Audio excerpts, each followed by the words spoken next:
श्रीराम समर्थ. काळजी आपल्याला भगवंतापासून दूर करते. सत्वगुणात भगवंत असतो, तेव्हा त्या मार्गाने आपण जावे. भगवंत आपल्यात यायला सर्व कर्मे चांगल्या प्रकारे केली तरी ती भगवंतार्पण बुद्धीने करावी. व्यवहार सोडू नये, प्रयत्नही कसून करावा, परंतु त्याबरोबर मन भगवंताकडे कसे लागेल इकडे लक्ष द्यावे.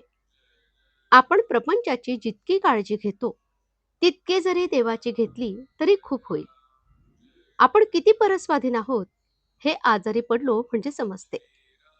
तेव्हा आपल्या हातात किती सत्ता आहे हे ओळखून राहावे. काळजी न करता देखील प्रयत्न होणार नाही असे नाही, उलट दुप्पट प्रयत्न करावेत.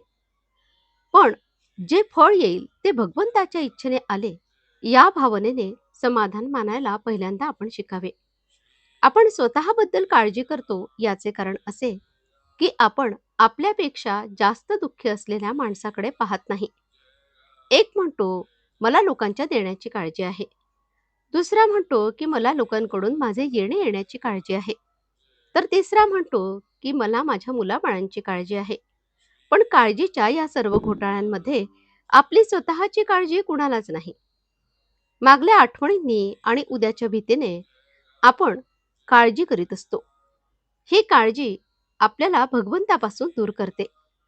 उद्याच्या काळजीने आजची भाकरी आपल्याला गोड लागत नाही. याला काय करावे? यावर रामबाणाचा उपाय एकच आहे.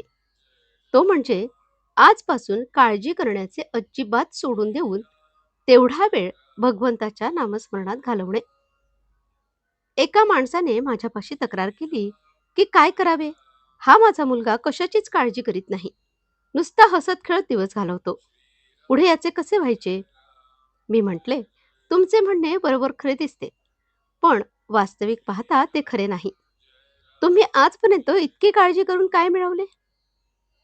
शारीरिक आणि मानसिक त्रास भोगला आणि भगवंताला विसरला, इतकेच ना?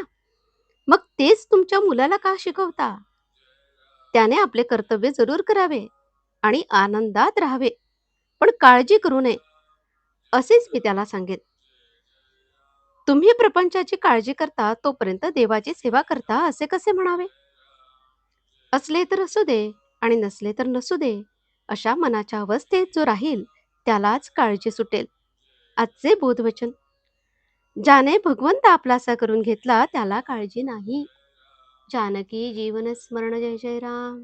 श्रीराम समर्थ.